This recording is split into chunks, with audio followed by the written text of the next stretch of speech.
everyone. Back on here again. All right, we're back here. Remember, we got done with this Texas tour last month. We had a good time. We had a 3-day Texas tour. So we're going to do a little recap of that, some of the misadventures we went into, and talk about a lot of the great bands we played with. I know it was a Mordant Rhed tour, with Geresy, Deoful, and Open Grave, and I also want to kind of put a little spotlight on some of the bands we played with. It was some really good, solid lineup. So we're going to talk about that, some stories, and coming up this upcoming weekend, we're going to be in New York and New Jersey. Play Golden Menace, Geresy, Deoful, Green Inferno. Who the hell? Fuck, I can't even remember who the hell that's all a good lineup. I forgot the name. I'm kind of screwed up in the head right now. I can't remember, but it's very solid lineup of bands. Is it Satanic Magic? I forget, but that band is really good. Good black metal with rock and roll, punk rock mixed in there. Good stuff. But anyway, so we're talking about the shows from Texas. And also, you know what? If you didn't notice, we also released our new album, Goat Throne, put it out on cassette. Yeah, it's shameless promotion, but so what? But I'm about to drop the damn thing. Goat Throne did a good job on this, and this cassette's got some cheap-ass shit. It's a nice booklet layout. As you know, we try to make sure everything is worth buying when you get it. Get a full booklet, lyrics, and pictures of some fucking idiots standing around. So Goat Throne did a really good job on this. It was limited pressing. We only have only a couple left, but it sold the shit out of those. I know Goat Throne has some. I'm not sure how many they have left, but it was a very short run of those. So very cool stuff. Go get it. Goat Throne, put it out. There you go, Aaron. Okay, let's talk about these shows. So, last month we took off on Friday to head up to San Antonio to play up at Bond's Rock Bar, which is a long-lasting club that's now going to be gentrified. It's like all other bullshit. Everything's changing. I don't know if they're turning into something else, but it's not going to be a live music venue anymore. It's going to turn into some fucking bullshit. That's what the fuck happens. All this gentrification bullshit. So it was sad, but at least we got to play one of the last shows there. It was a very cool fest. It was cool. Downstairs, it was all like grindcore stuff. Upstairs, black metal and death metal thrash. Overall, it was a very solid lineup. It was I forget what the fuck the fest was. The show in San Antonio was put on by Inexorable Horde Productions, who again, we thank you very much. He took care of us. Excellent promoter, good production company. They set everything up for us. So it was actually all this was also a big help with Aaron from Goat Throne as far as the shows in Houston and San Antonio. He helped get connections there to get these set up. But Inexorable Horde Productions did a good job on this. We appreciate working with them and hope to work with them again in the future. Did a good job on the shows. But it was cool. Downstairs, I went downstairs and there was a bunch of grind bands playing. One of the bands I really liked was Noisy Neighbors, but we got carried away drinking upstairs. I didn't even watch any of the grindcore bands downstairs, and I really regret it. I wish I would have, but actually, let me back up before we even talk about getting to San Antonio. Friday morning, we're loading up our shit to go, and we pull up the fucking Geresy, the ugly one, the guitarist of Mordant Rhed, his place, and beating on the door, and we had to fucking break in and crawl through a window to get in. The motherfucker was passed out. I guess he stayed out drinking and partying until like 5 o'clock in the morning the previous night, or that morning. Passed out, and it looked like a fucking scene from Apocalypse Now. If you know that movie, The Beginning, when Martin Sheen dragging his drunk ass out of bed and trying to get him in the shower. That's what we had to do with this motherfucker. He's throwing up. There was puke all over the floor. We put him in the fucking car. We're driving towards San Antonio. This motherfucker was literally throwing up out the window the entire time there. We had to keep giving him liquids so he wouldn't get fucking dehydrated. Puke, and he was vomiting all over the side of the fucking vehicle. But anyway, we made it. We got it there. Met up with some other people we knew, and went out ate. What the fuck did we eat? I can't even remember. I remember I had a fucking espresso martini. Get that shit going. Get it started. I was trying not to get too fucked up before we started playing because we weren't playing until later. And we show up there in the club, Bond's Rock Club. It's cool outside, right there by the Riverwalk. If you know San Antonio, the Riverwalk's very cool. just like it is a Riverwalk. You walk by the river with all these bars and restaurants and stuff, tourist bullshit. But the club was in a very good location, right in the middle of all that shit. But we get there, meet up with all the Jersey Devil guys, New Jersey, New York guys, and then after that, we went to a bar down the road, and everybody's getting, drinking, getting ready to start fucking partying. And it's funny, there was this fat old fucker sitting in the back at the bar, and he had a really loud fucking voice. He looked like a fucking fat, well, I was gonna say a fat version of Wilford Brimley. Well, Wilford Brimley is fat. He looked like a fucking English Wilford Brimley. He had a big mustache, and he was British, and he was talking so fucking loud in there, and he was like bragging that he was fucking cheating on his wife. I was like, why the fuck would you be bragging about that? He said, actually, yes, I admit it. I betrayed my wife sexually. I betrayed my wife sexually. He kept talking like that was something to brag about. And of course, we were fucking laughing our ass off, and then the rest of the night, he kept walking around. I betrayed my wife sexually. Sexually. He was trying to talk about some scumbag move he did and that he did, but try to talk in a articulate manner. Motherfucker, somebody should have took his ass out in the back and slapped the shit out of him. Anyway, we went back to the show. Band started playing. First up was Cryptic Mutation from McAllen, Texas. That was good band. Good fucking thrash band. I really liked their set. They had a good fucking solid thrash set. The singer was really good. He had a good stage presence. He had some good charisma, talking to the crowd.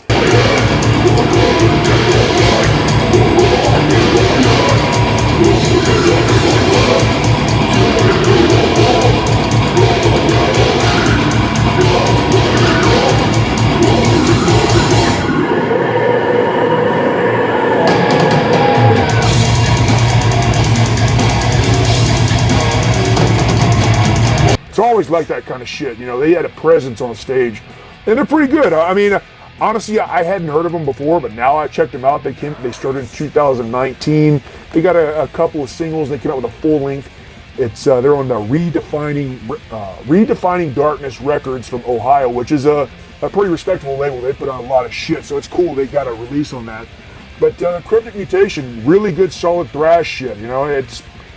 People say there's no newer bands that are any good. We're fucking stupid, because there's lots of new bands that are fucking good. And then after that, Throne from Michigan, they were also touring. They were really touring. They're down from Michigan. Cool band. They played second. I mean, the show started later. I can't remember what the fuck. About 9:30, so the first band started 9:30, so it was already a late show.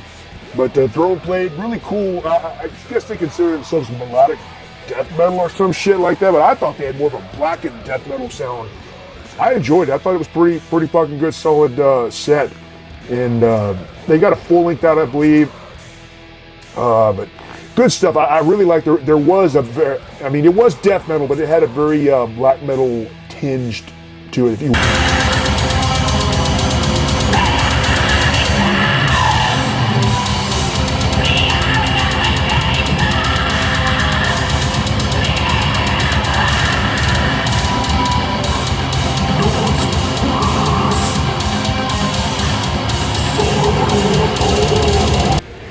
And then after that, fucking old Necron, Pius Levis played. I was very much looking forward to this. I'm already a fan of the band.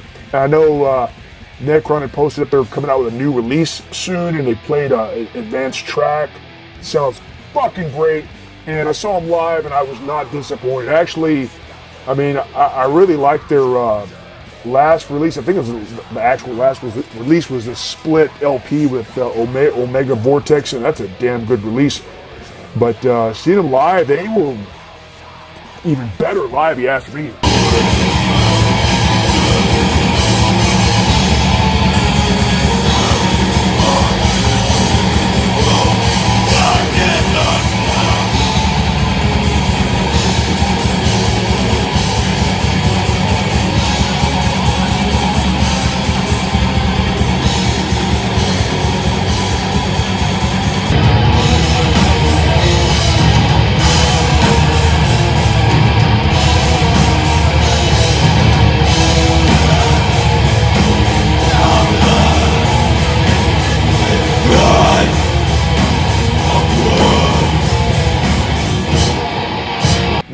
really good sound, good presence on the stage, but just good fucking black metal, death metal stuff. And I really enjoyed their sets. I was glad to see that. And then we played next, and we did what what a professional musician would do. Make sure everything's all right.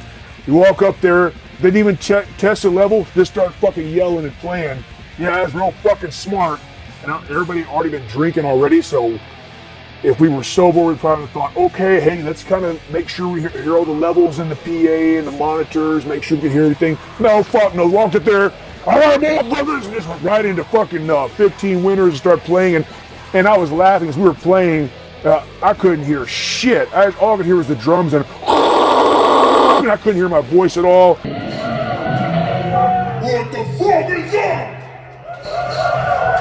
I can't hear shit up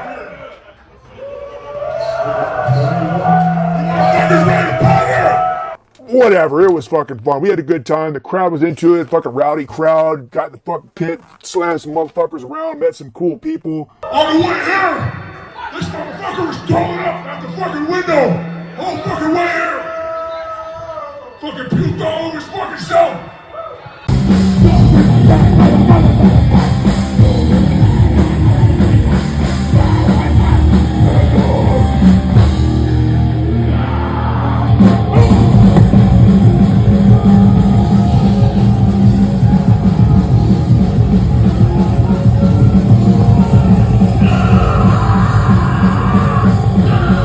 But yeah, the set was good, man. Probably could have been better if we would have played sober, but that was part of the fucking party, man, And after that, Jersey Devil played, and they had the same thing too. From the crowd, I guess like when we played, it sounded good to the crowd. Just on stage, it sounded like shit, because the same thing with Jersey Devil. When they played out in the crowd, it sounded great from the audience viewpoint. But on stage, the monitor sounded like shit. I mean, of course, we could have work with the fucking sound guy, but then the fucking sound guy kept saying, hurry up. I was like, motherfucker, it's not our fault that we weren't on fucking time. We were on stage. I don't know what happened. The show started late, or some band played longer. I don't really remember what happened, but we just got there and fucking blasted through it. But Jersey Devil played, and great fucking set, man. The singer plays guitar and sings at the same time, but he just fucking put that guitar down and just got down there and started screaming, busted his fucking head open, G.G. Allen style, with his fucking spikes and blood everywhere, and right there in the face. That was a fucking good set.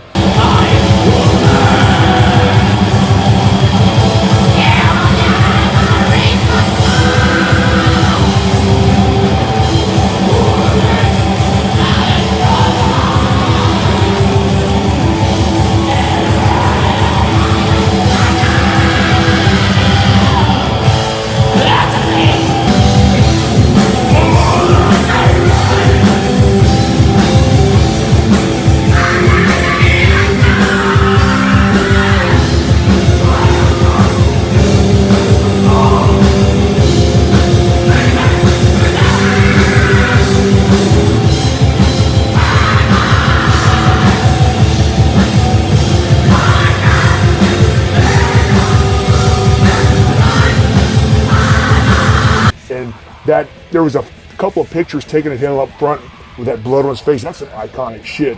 If you motherfuckers don't use that for an album or something, art or layout or something, that's an iconic picture, man.